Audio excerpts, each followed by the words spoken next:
I am a big patriot. There's a flag as big as a tennis court. Tennis?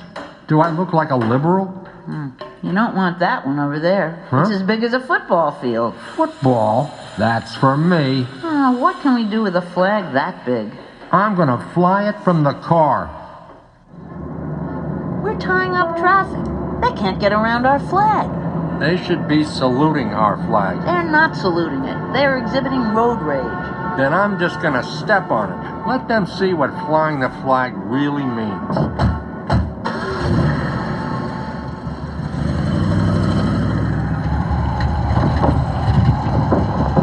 Has this car left the ground? Pretty smooth ride, huh? This car is flying. Is this supposed to happen? Well, we're not really flying. The flag is flying. We're just being dragged along like the tail of a kite. That doesn't seem safe. Oh, we are protected by the flag. We're crossing over the river. Well, as long as we don't blow out of the country, we will be fine. Looks like some F-16 fighter jets are checking us out. Hi, boys. Thanks for the escort. They are not escorting. They're trying to shoot us down. Maybe I should have gotten a smaller flag, but I thought you wanted a really big one. What?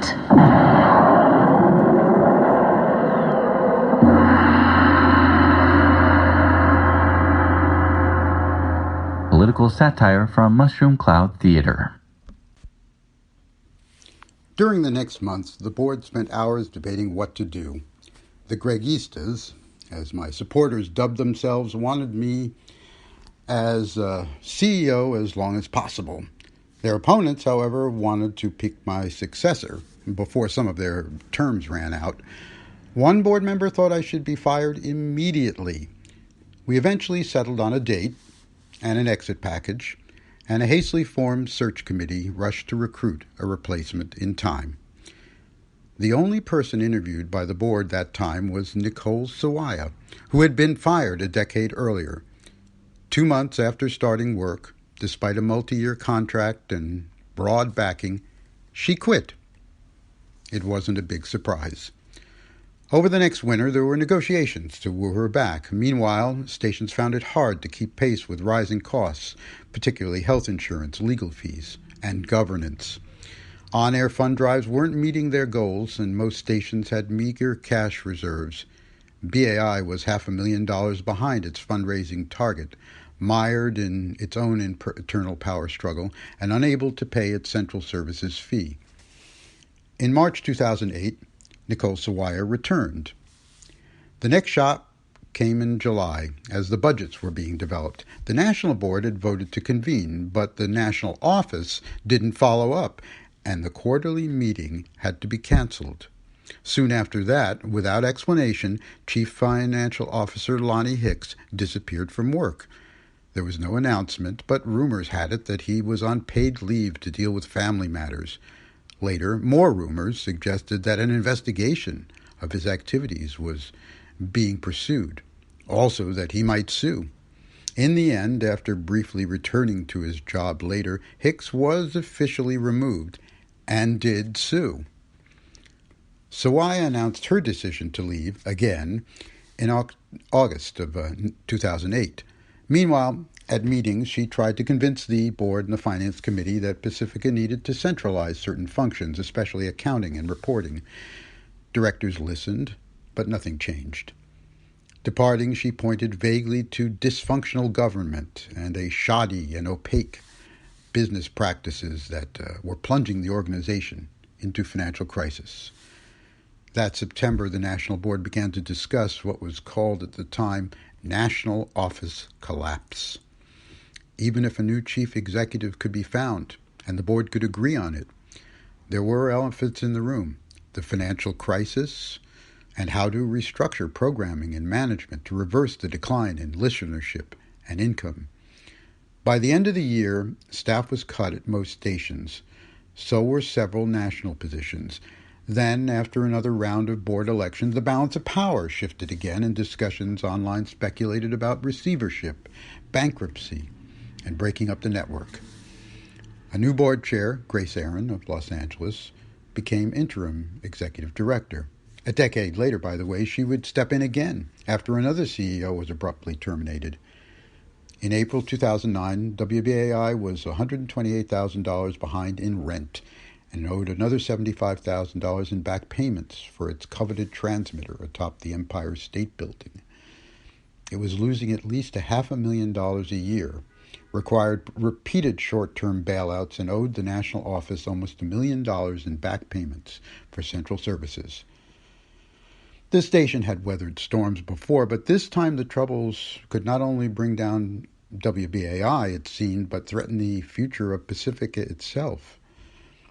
In May 2009, faced with the station's imminent eviction from its New York studio, Aaron changed the lock on the transmitter site, removed the general manager, as well as the powerful program director, Bernard White. And as expected, the Justice and Unity Coalition and other white supporters threatened to protest, boycott, and possibly sue, unless this latest national coup was reversed. The search for a new executive director had only just begun.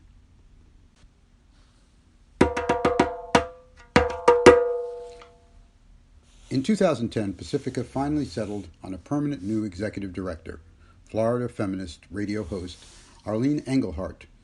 The intensity of conflict settled down for a while, but revenues from on-air fundraising continued to decline. Only KPFT in Houston had permanent management. By 2015, however, Pacifica had dismissed yet another executive director, the latest tumultuous step for an organization now plagued by financial troubles and acrimonious management turnover.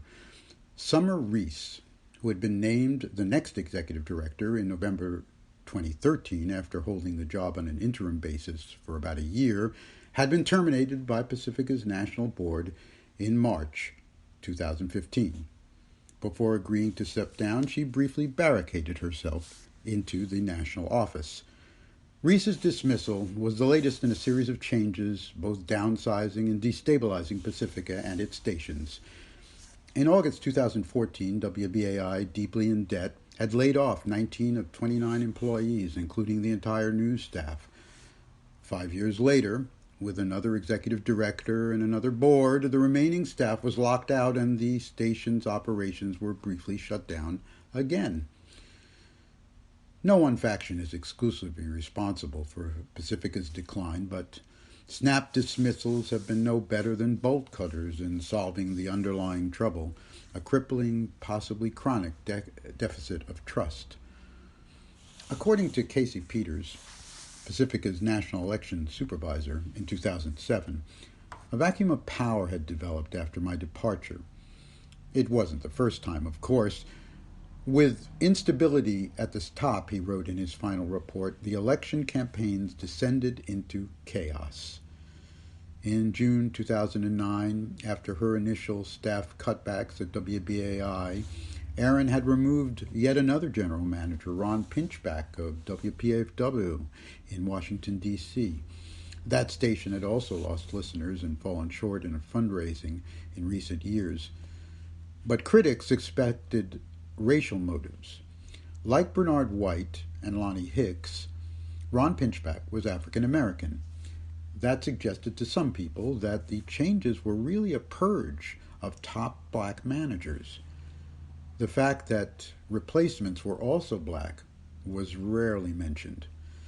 Amy Goodman expressed dismay about White's removal in a letter to Pacifica's management, but the new CFO, LeVarn Williams, replied that he and previous managers were responsible for a failure model that jeopardized both her show and the whole foundation. Despite the popularity of Democracy Now!, Amy's influence had become limited over the years, mainly governed by a mutually lucrative contract to air the show and assist with fundraising. Upset about staff cutbacks, Sheila Camaras, a longtime journalist and board operator at KPFA, delivered her own swan song at a national board meeting that July. After more than a decade with the network, including an arrest during the bad old hijack days, she announced that she was leaving. Pacifica hires an election supervisor while they can't keep a news tech at quarter-time hours, Kelia asked rhetorically. Is this the business of elections or radio?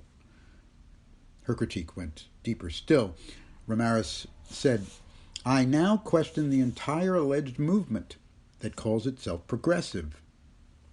Acknowledging that all media were taking an economic hit at the time, she nevertheless had concluded, quote, citizen journalism available across the political spectrum, but a special darling of the left because of its free speech nature and alleged purity of purpose, is destroying the ability of journalists to make a living. Paid journalists can't compete with free. Is it progressive to expect or even to demand to receive free work in a society that demands that we pay for our food, clothing, housing, and health care? Is it progressive to give donations to an institution for its infrastructure, but not to care about whether the workers in that institution can pay their bills? Can we do well while doing good, she concluded, or is progressivism just a fancy name we give our struggle and poverty in order to make our marginalization seem noble? This takes a look at former presidents and their own versions of the USA Patriot Act. Hey, do you know about the USA? Do you know about the government? Can you tell me about the Constitution? Hey, learn about the USA. And now for an anarchist history of elections. This week's topic is 9/11, which spawned fear, paranoia, and anger in the American people. An ideal pretext for the Patriot Act, which was put into law only 45 days after 9/11. The Patriot Act threatens our freedoms by giving the government power to spy on political organizations, break into your house, and jail foreigners on a hunch. This has happened before. You've heard of the Alien and Sedition Acts, where John Adams and his Federalists trampled all over the Constitution the first time. Under these acts, the governments could swipe up any foreigners it wanted based on a hunch, and they could arrest anyone for criticizing the government. Case in point, they threw Benjamin Franklin Bach, Ben Franklin's grandson, into jail for calling the president old, querulous, bald, blind, crippled, toothless Adams. The president threw him in jail. This was John Adams. He used to be one of us, a bomb-throwing, trouble-making, no-more-kings revolutionary. 10 years later, he was acting like a total dictator. Anything I say, do it my way now. Anything I say, do it my way. Don't you get to feeling independent, 'cause I'm gonna force you to obey. The main difference between then and now was the reaction of the American people. In the 1790s, 2 states rendered these acts null and void, and Thomas Jefferson handed John Adams his powdered wig on a plate. The people had spoken.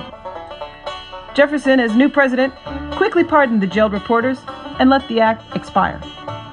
These days, when presidents trample on the Bill of Rights, we give them a standing ovation, like Woodrow Wilson in the 1910s and his Sedition and Espionage Acts.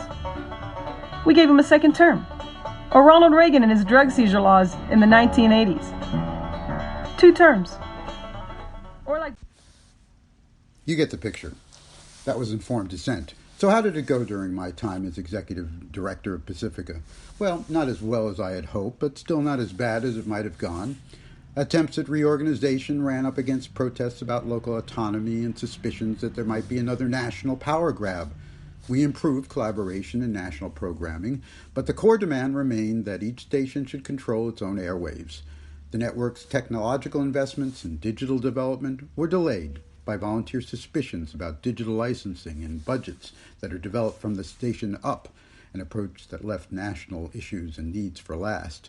When money was tight, cutting network-wide needs was often the easiest solution. And coordinated marketing, well, that was virtually impossible when no one really spoke for the organization, that is, without fear of being blindsided. Pacifica was grappling with several long-term challenges, adapting to fundamental changes in audio distribution, declining listenership, and the erosion of its traditional revenue sources, individual contributions from at least 2% of the audience. But audience decline and listener loyalty could only be addressed by looking hard at programming. And this was linked to deep questions and confusion about Pacifica's mission, goals, and structure. This is the People's Republic, and I'm Greg Guma.